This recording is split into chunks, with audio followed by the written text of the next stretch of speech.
Everybody. Today we are discussing the next topic of the photochemistry, that is the photosensitization. Photosensitization means in photochemical reaction, sometimes the reactant does not have the capacity to absorb the radiation. So photosensitizer is an external or it is an inert material. It acts as a carrier of the light energy. So photochemical reaction in which insensitive reactant undergo the chemical reaction in the presence of a foreign inert substance which have the capacity to absorb the reaction radiation is known as photosensitizer. And the photosensitizer does not take part directly into the photochemical reaction, but it only transfer its energy to the reactant molecule, and reactant molecule do not have the capacity to directly absorb the radiation. That's why we are transferring the energy from the photosensitizer.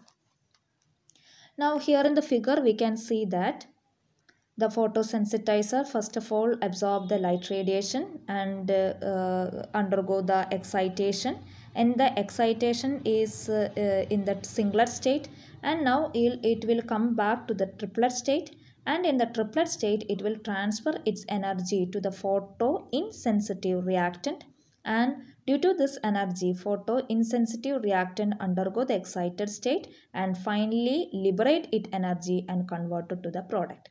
This is the photosensitization reaction.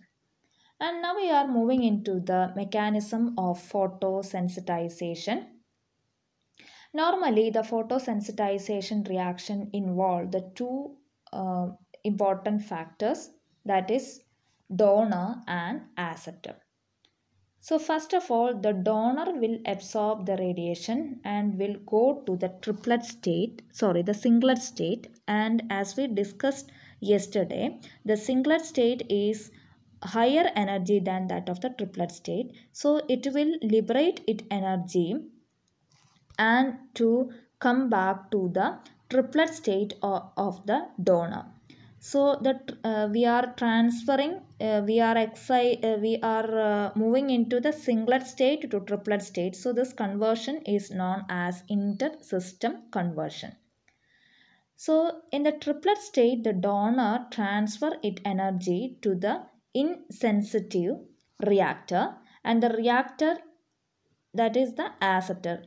So the acceptor absorbs its energy and excited to the singlet state, and singlet state is higher energy, so it is liberate its energy and to form and to move into the triplet state of the reactor. Here the reactor is act as an acceptor.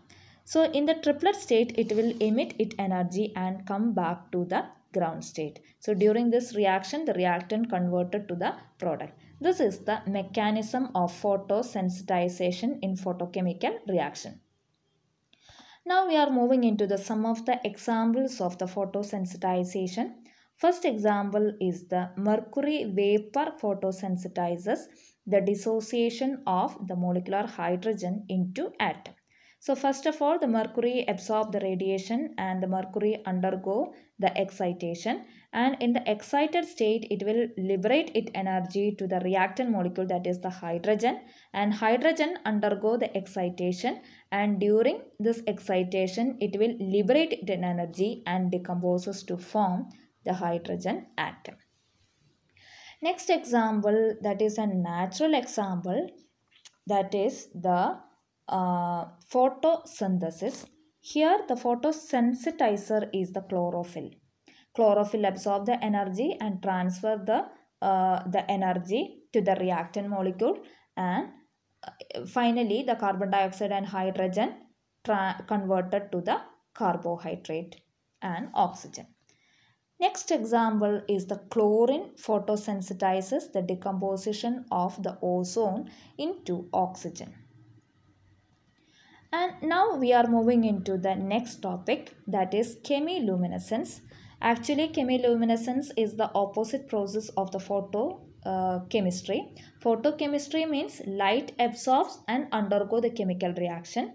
Chemiluminescence means chemical reaction occurs first and it will liberate its energy in the form of radiation. So the definition of the chemiluminescence is the phenomenon of the emission of the visible light due to the thermal chemical reaction.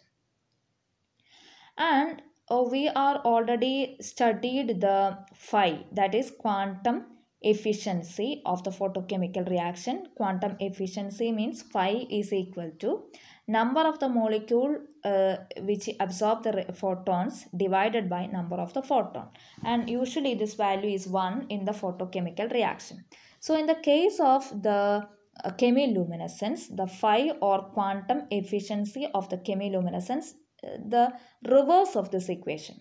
As you know that chemiluminescence is the opposite of the photochemistry. So the quantum efficiency of the chemiluminescence is the just inverse of the quantum efficiency of photochemical reaction. So the equation is number of the photon emitted divided by number of the molecule consumed. Now we are moving into the mechanism. First of all, reactant undergo the excitation, that is the B plus, B star, and B star liberate its energy and finally come back to its ground state, and the energy is released in the form of radiation. And this is the mechanism for the chemiluminescence.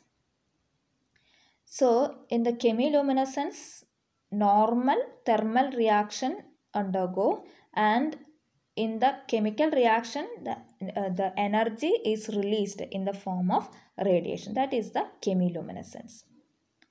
Now we are moving into the some of the example. First example is the either phosphorus glow in air with faint greenish light. The first one is the phosphorus glow in air, and it is a pale green. We can see the pale green color, and this is mainly due to the oxidation of the phosphorus, and phosphorus undergo the oxidation. We will get P4O6 and P4O10. The structure of P4O6 and P4O10 we are already studied in inorganic chemistry. Next example is the alkali metal react with halogen at low pressure, and we can see the light which is emitting from the chemical reaction. Next example is the chemiluminescence, which is produced by the stream of hydrogen fall on the surface of cold liquid mercury. The same chemiluminescence we are expected for this reaction also. Thank you.